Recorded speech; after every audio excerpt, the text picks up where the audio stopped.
Hello, everybody, and welcome into the Saints Insider Podcast. Today is Wednesday, August the 9th. I am Zach Ewing, along with the stars of the show, Rod Walker to my right, Jeff Duncan below me, and Luke Johnson in the corner. As Jeff noted, a young-looking Luke Johnson. Did you like fountain of youth? I don't know what that's supposed to mean. He's calling you young-looking. If that means the rest of the time it's not the case, or what? Yeah, I don't know. I'm supposed to be looking old now that I've got a newborn at home, right? Not getting any sleep or anything. I'll take it, though. I appreciate it, Jeff. Thank you. Look, in 2 weeks into camp, he looks fresh. I know we had a day off, but come on. It's like Jameis Winston, man. You know, Jameis cut the hair and shaved everything, too, and he has that same look. So. Took some years off. Looks good. That in the business is what we call a tease, because we're going to talk about Jameis, who has not exactly found the fountain of youth at this year's training camp, among other topics that we'll get to. Saints are approaching their first preseason game coming Sunday at the Dome against the Kansas City Chiefs, who probably will not play Patrick Mahomes, but the Saints starters are supposed to play. So we'll talk about that. We'll also go into some training camp battles. Saints still looking possibly to sign Kareem Hunt, Anthony Barr. Those guys are still on the market. They came to New Orleans for visits, so we'll talk about that. And we'll also talk a little bit of what the story, Jeff, you broke yesterday about the Saints possibly moving training camp next year. So I think that's as good of a place as any to start. And I mean, look, we all know it is hot out there, and it's hot pretty much everywhere in this country at this time of year. But what we've experienced the last couple of weeks in New Orleans is above and beyond comfort level, above and beyond, hey, tough it out and deal with the heat. It's dangerous out there, and it's draining for the players, and it maybe contributes to injuries. And so the Saints, they may at some point soon be saying no mas, Jeff. Yeah, look, and I think the impetus to this is the construction project they're going to have on their campus. I mean, they're going to renovate their cafeteria. They've still got the original cafeteria that was built there, I think, 2 decades ago, and they've outgrown it. And so to do that project, to complete that project, which the cafeteria, if anybody's been out to the Saints facility, it sits adjacent to the indoor facility. So the construction project is going to affect the indoor facility, and they're talking about adding a second floor to the cafeteria and incorporating it into the indoor facility to where they can have a viewing area. If you've been to that indoor facility, there's not a lot of room, and it's one of the problems they have when they do move indoors from the outdoor fields. It's very difficult to get a lot of fans in there, to get a lot of people in there besides the team and the coaching staff. So I think that more than anything else is going to force their hand.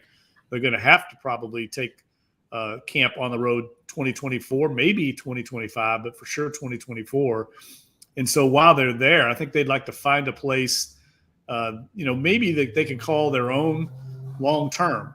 But I think the plan right now is just to find a place for next year and see where it goes from there. I don't think they've thought that far down the road, but certainly I think that the heat that we've experienced, I don't think it's going to get a whole lot better. I mean, certainly it's record heat right now. We're probably not going to get this bad, but with global warming, the trends all across the country, it's certainly, I think, a concern. And then we always are dodging tropical storms and hurricanes. I know just in my years covering the Saints, they've had to evacuate or move to different cities multiple times. I remember going to San Antonio, dodging a hurricane. Of course, they went to Dallas a couple of years ago for Gustav and Ida. And then they've also gone to Indianapolis for Gustav. So it's a constant disruption to their plans where you don't have any of that problem if you have a camp somewhere in a northern climate that's more conducive, I think, to being outdoors. So all these things factor in. But let me just say one final thing. I know I'm rambling here, but it's a very politically sensitive topic too. The Saints, got a lot of public money to build that indoor facility, and I think state legislators would love to see them use it as often as possible, especially to have a chance for the home fans to see the team. So that the team and certainly the management and ownership are sensitive to that. Dennis Allen, not surprisingly, was not real forthcoming in his answers about this today, Luke. But if there's one thing I think we all know football coaches love, it's control. And if you move camp somewhere where the weather is normally better, you can control that a little bit better. You can control what your players are doing outside of camp. And there's a lot of positives to that. Yeah, from a football standpoint, I think it makes a lot of sense. And on top of that, it's just, I think from a team bonding standpoint, I think it makes sense. Right? I thought we saw the guys get pretty close in, I guess, what was that, the 2021 season when they evacuated for Ida. I was part of that. They were all together all the time out there in the Dallas-Fort Worth area. And I think we've seen it even in the regular season when they've gone on some of these West Coast trips, like when they went up to Seattle. What was that, the 2019 season, I think, when they were up there for out on the West Coast for like 10 days. We saw the team get pretty tight. Then they went out and won 5 straight games with Teddy Bridgewater. So I think there's clear benefits to this from a football standpoint. I think it's hard to look at it in that lens, though, and just through a pure vacuum. There's a lot of other things at play here. Obviously, they'd like to have it out in front of their fans, but a chance to not worry about the weather when you're out there. I mean, they've had guys going down and missing practice time because of heat-related stuff. It's dangerous out there for players. It's hard for us even to just stand out there and watch practice, just standing there still. I can't imagine running full speed over and over and over and over again while you're wearing pads and helmet and all that stuff. It's tough. I think it makes complete sense for them to move it. Look, if you read the, I think it's Albert Breer's Monday Morning Quarterback column this past week, he was at Steelers camp and I think talked to Mike Tomlin. They go away. The Steelers go away to camp every year to a small, I think, college in the area. And Mike Tomlin specifically talked about that as what he believes is a competitive advantage for their team, for exactly what Luke was talking about, that they get away, they bond. I know that was what Sean Payton liked about it. That it gives them an advantage because it's becoming so infrequent now. I think only about 7 teams now go away of the 32. He feels like it's an advantage. And, some of the top teams in the league do this every year, the Chiefs, the Bills, the Cowboys, the Steelers. So it's obviously, not affecting their ability to be successful. And having a chance to do that, I got a chance to go to the Greenbrier in West Virginia. I guess those 2 of the last 3 years. And, the weather was perfect every single day. And I think the players really appreciated that. So. But I do think – oh, go ahead. Go ahead, Rod. No, I was going to say, I don't know how the players feel about, relocating and being – sometimes you're away from your family if you're not taking your spouse and kids with you. I don't know, what the drawbacks of that is, but I know sometimes the players probably don't like that aspect of it. Well, look, that's a really good point, Rod. And I don't think a lot of people know this. Hasn't really been written about, but this year is the first year I can ever remember that the players are staying at home. They're not going to a hotel. Even a year ago, they started out camp in a local hotel and then, broke camp, if you will, after a few weeks. But this year, especially the tenured players, those are the ones that get that opportunity. They're at home with their families. And that's something Dennis Allen's done differently this year. And I'm sure they would prefer that, even with this heat and humidity, being there with their families, no question about it.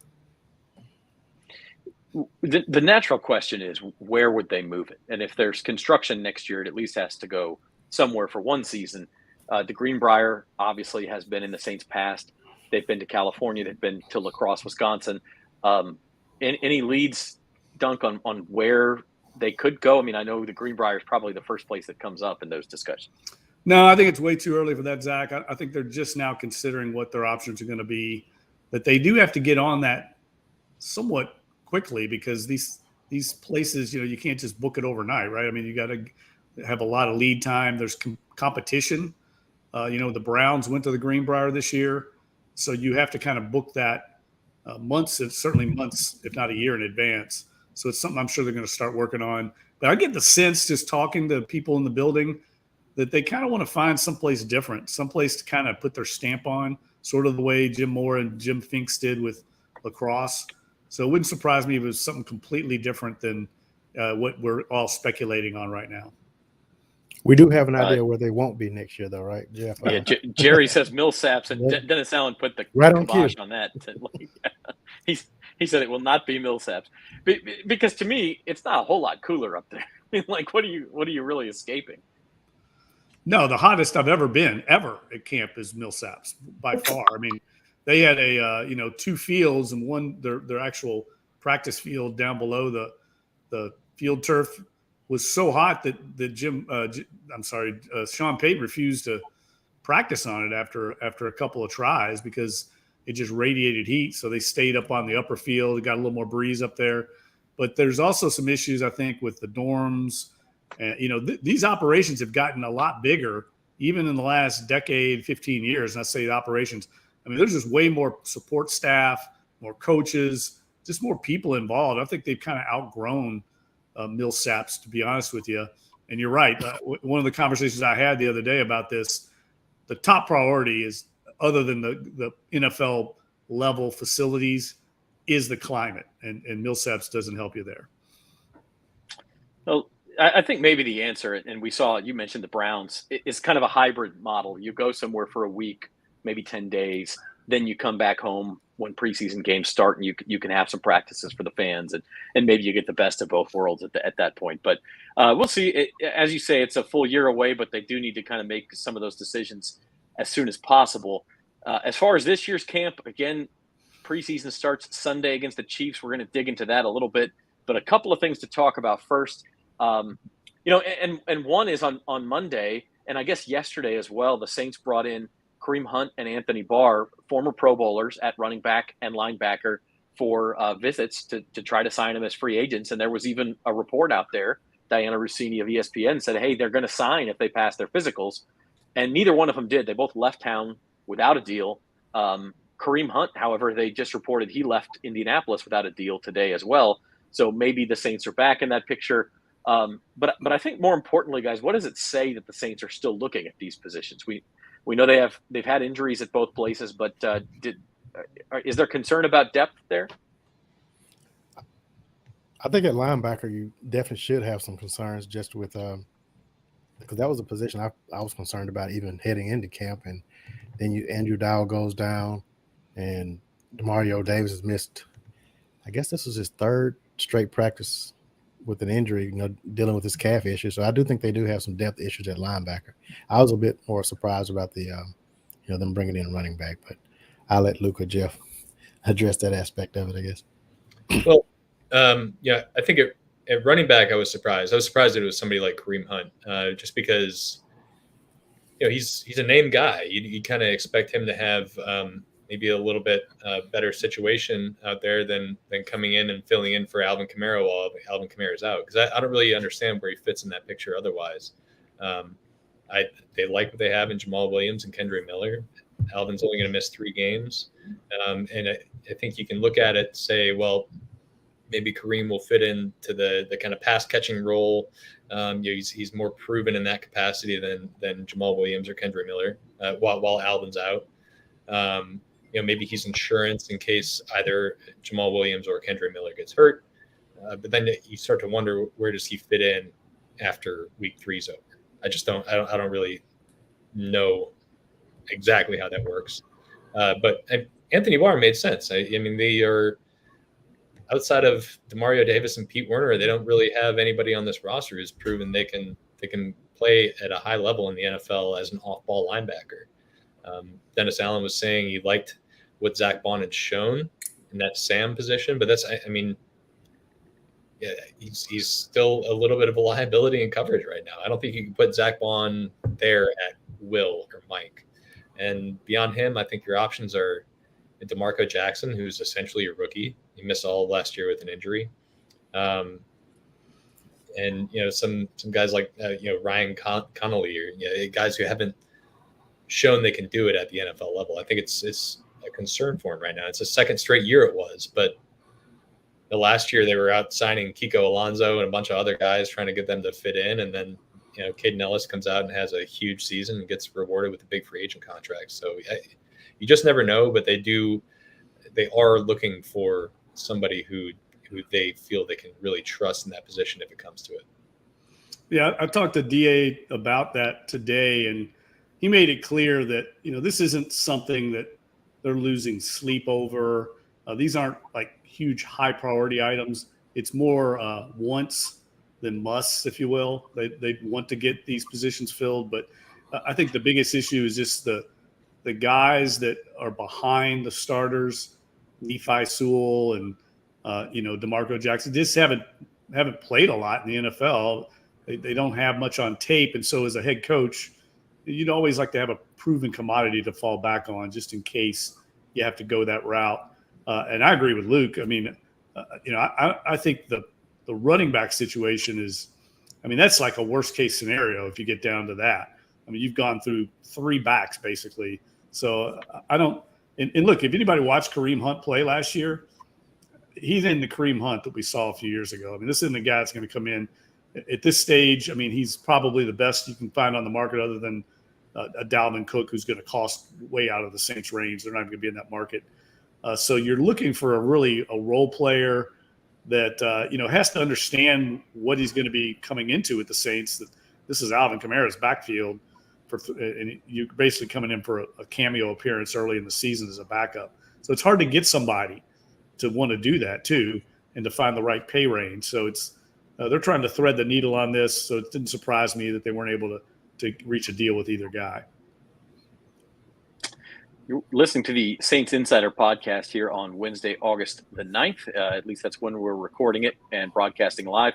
Do this a couple times a week throughout the season, both on the NOLA.com Saints YouTube channel. So check that out. And also on that channel every day after training camp, Luke has been posting the 2-minute drill, just quick takeaways from practice. One I thought was interesting, Luke, from Monday was about the 2-minute offense. And you brought up a stat that's really unbelievable, even to those of us who have followed the Saints. One time in the last 2 minutes of the game over 2 full seasons, one time have the Saints gotten points in the last 2 minutes of the game. And that was the season opener last year against the Falcons when they won that game. That's an area, we talk about turnovers and injuries and those sorts of things. That's an area the Saints have to improve if they want to get where they're going. Lucky for them, I think they have a guy at quarterback who's pretty adept at that. Yeah, you look back since Derek Carr entered the league in 2014, right?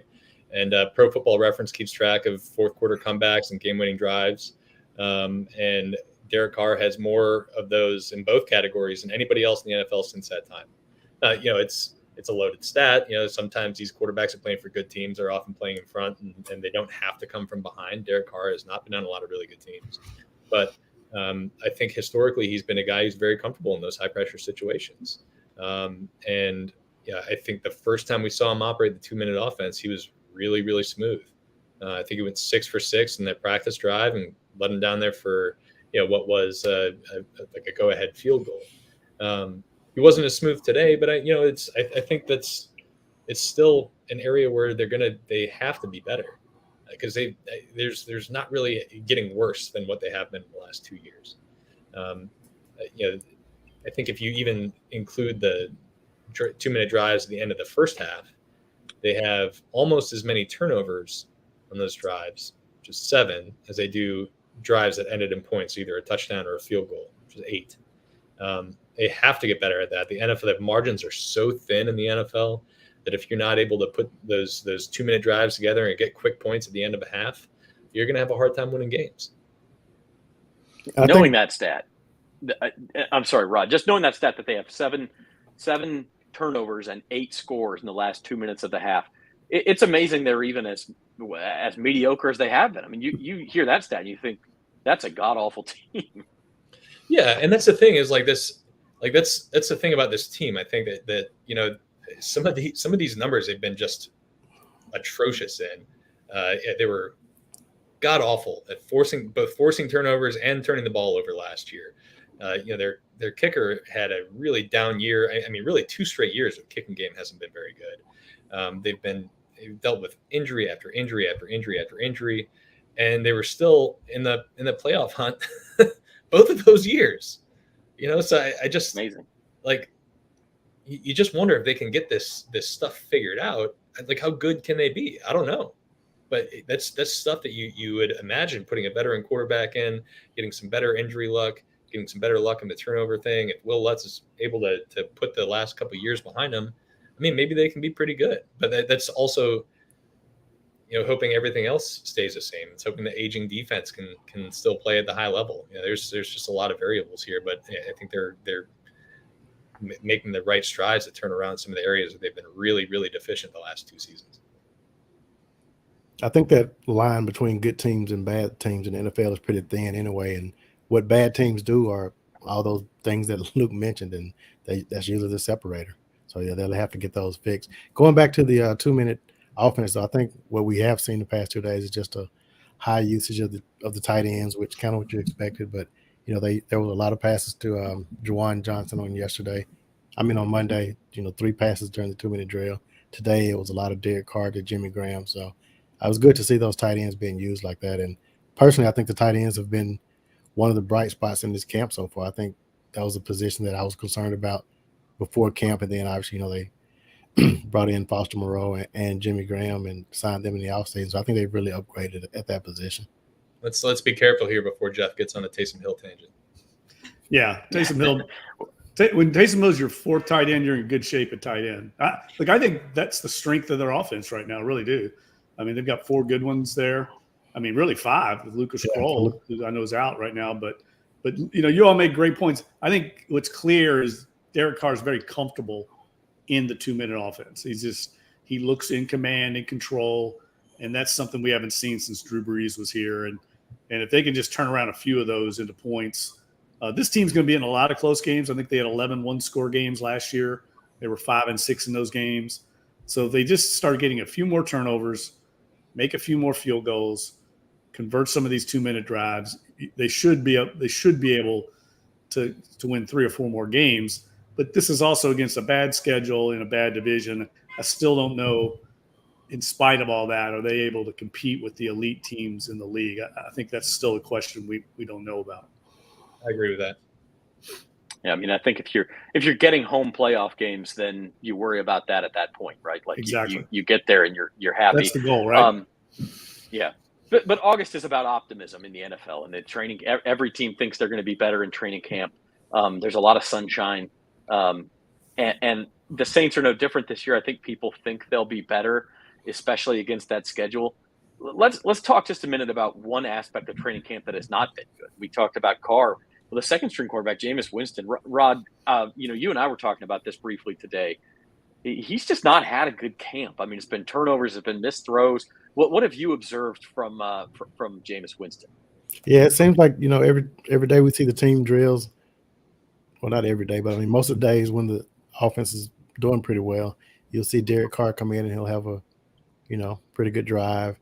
It often just seems it drops off a little bit when Jameis comes in, and I'm not sure if that has a lot to do with the second offensive line and the second defensive line, because the second team defensive line is probably a lot better than the second team offensive line. So that could, play a factor into that. And then, we see Jake Haener come in as third string and the offense seems to be clicking again. But again, that could be maybe the third string offense and defensive line a little bit more even, I guess. So, but other than that, I mean, yeah, he's had his rough moments throughout camp, I feel like.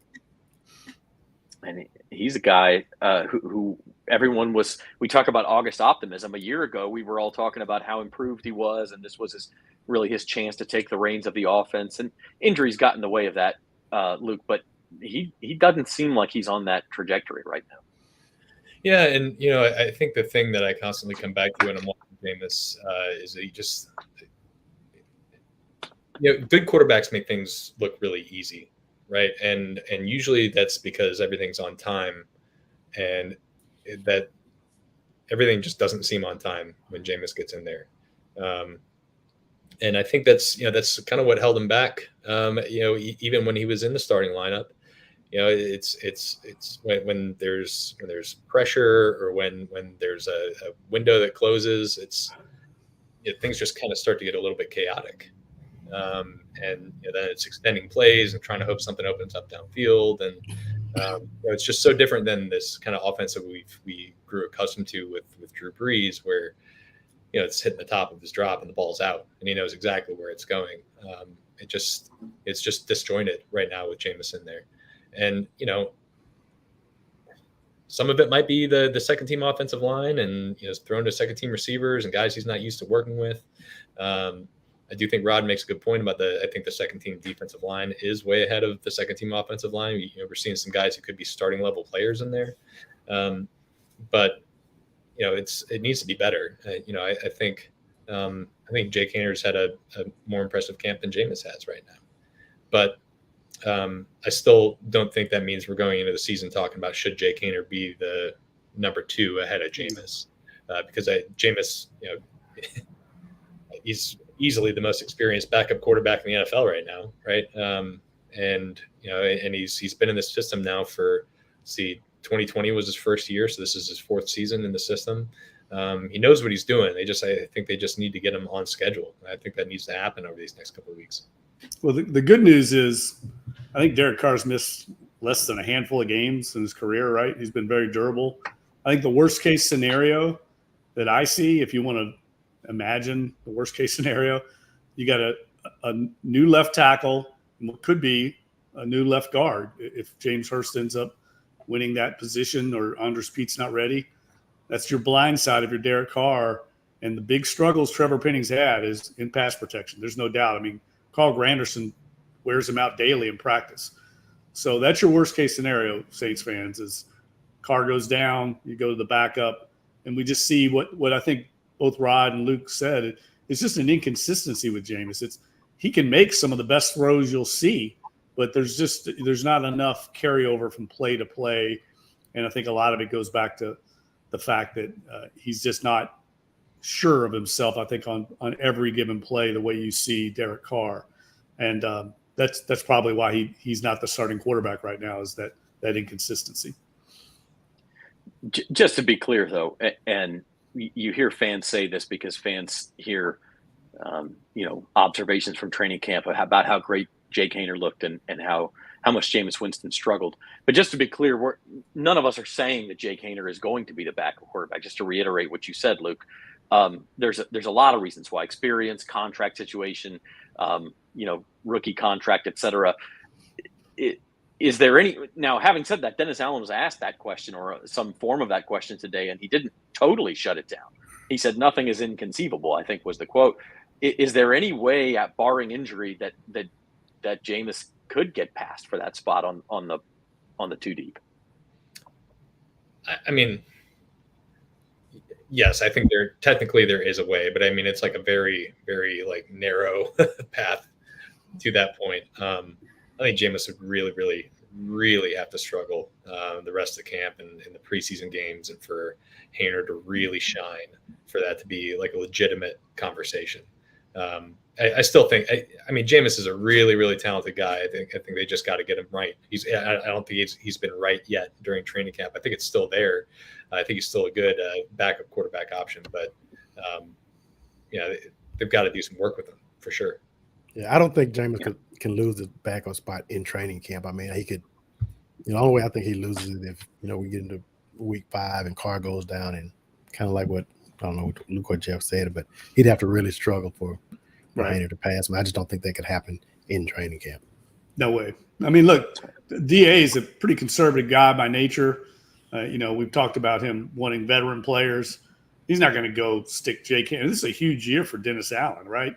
I mean, it's kind of a tipping point for his career, I think. So he's not going to put that on the shoulders of a rookie 4th-round draft pick. No, he's going to go with the guy, what he knows, and they'll frame the offense around what Jameis can do. So, let's not get too far ahead of ourselves. And I'll also say Dennis is a guy who hedges a lot in the media. Like he's never going to be the guy to completely slam the door shut on something unless it's really obvious, Right. Like Jameis beating out Carr. I mean, obviously Carr is going to be their starting quarterback, right? But so I don't want to read too far into those comments from him either. Yeah, fair enough. We'll get to see both of those guys, really all 3 guys, I guess, on Sunday. So let's talk about the Saints preseason game against Kansas City, their preseason opener Sunday at the Superdome. It's at noon, NFL Network. DA said over the weekend, hey, starters are going to play, and that includes Derek Carr. Your guys' guess on, is that just a series? Is that one drive and then they're out of there? I think it depends how it goes. I mean, it's usually how these things work. If the first team offense goes out there and puts together a scoring drive, I think that'll be their day. But this is a little different situation. You got a different starting quarterback and a new offense. So maybe, if they throw a second down touchdown pass to Chris Olave, maybe they want to get them a few more snaps. I don't think there's a set limit, but I'll be surprised if they play more than 2 series. I'd be shocked. I think they want to get a lot of time to evaluate some of these backups because this team's got a lot of competition right now. I think there's more competition at this camp and more open jobs than I've seen the last few years for those last 4 or 5 roster spots. And I think that's what this game and the next 2 will be about. Yeah, and I'll also add that they have joint practices coming up the next 2 weeks against the Chargers next week and against the Texans the week after that. They're going to get a pretty good evaluation of their starters in those. And I think maybe it's kind of why I think they're playing their starters in this preseason opener. Because maybe they get to see what they want to see in that. They see what they want to see in the joint practices, and they don't have to play them in the games after that and risk them getting hurt. So I think Jeff's right on. I think 2 series sounds about right, but I don't think they'll go a whole lot more than that this preseason. You certainly don't want to get an injury in a preseason game. First team position battles: James Hurst versus Andres Pete at left guard, and then Paulson Adebo versus Alontae Taylor at corner.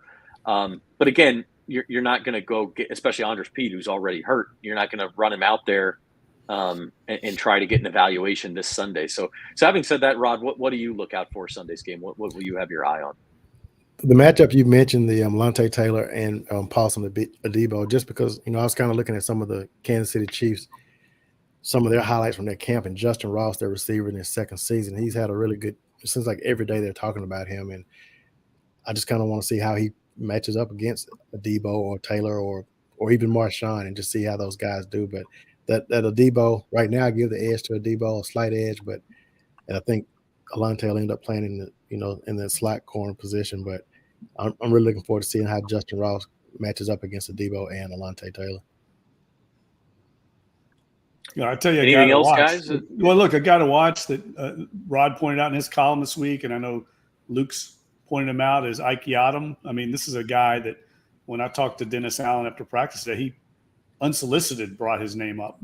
He thinks they go 5 deep at corner, that is the strength of their defense. So Rod makes a great point. I mean, watching these, whether Pat Mahomes plays a down or not, watching the receivers that Kansas City has going against these Saints DBs, I think will be a good gauge for where they're at. That seems to be strength on strength in this game. What do we expect the crowd to be like? It has been a preseason of optimism, but if you looked back in the summer, I mean, and any preseason game is not going to be a sellout. I mean, let's not kid ourselves. But do you see like some optimism and people showing up to see Derek Carr's first game in a Saints uniform and all of that?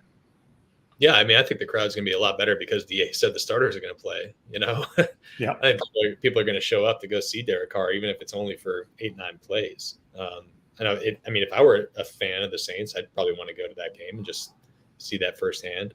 I'd probably be a little bit more pumped about this than other preseason openers. Yeah, I think this game's got more appeal than the final against the Texans. I don't think anybody's going to come to that game. I mean, if you're going to come to a preseason game and you're amped, like you said, sunshine, rainbows, everything, everybody's optimistic, this is the one to go to. It also is a little bit of a trial run. They got a renovation going on at the Superdome. There's lots of things to see, the new renovations, figure out how to get the new, entries into the stadium. There's a lot of reasons for fans, I think, to want to come to this one more so than maybe the finale. And it's a noon game, which probably helps a noon on a Sunday as opposed to a 7 o'clock game on a Thursday night or something. So I do think there are some things that will have you more crowd than normal. All right. Well, we're looking forward to it too. We will have our first Saints Insider postgame show after Saints and Chiefs on Sunday. So tune in these same channels, YouTube, Facebook, the whole bit. We're going to take some of your questions. These guys will all stop by. I'll be on the field hosting this thing, and they'll stop by with what they heard and what they thought. So join us then. Check out Luke's 2-minute drill, and we'll be back with a full podcast, we think, on Monday to kind of dissect Saints Chiefs and look forward to the team's trip to LA. So that'll do it for us. This has been the Saints Insider Podcast. Rod Walker, Jeff Duncan, Luke Johnson, and myself, I'm Zach Ewing. Thanks for watching, everybody. We'll see you next time.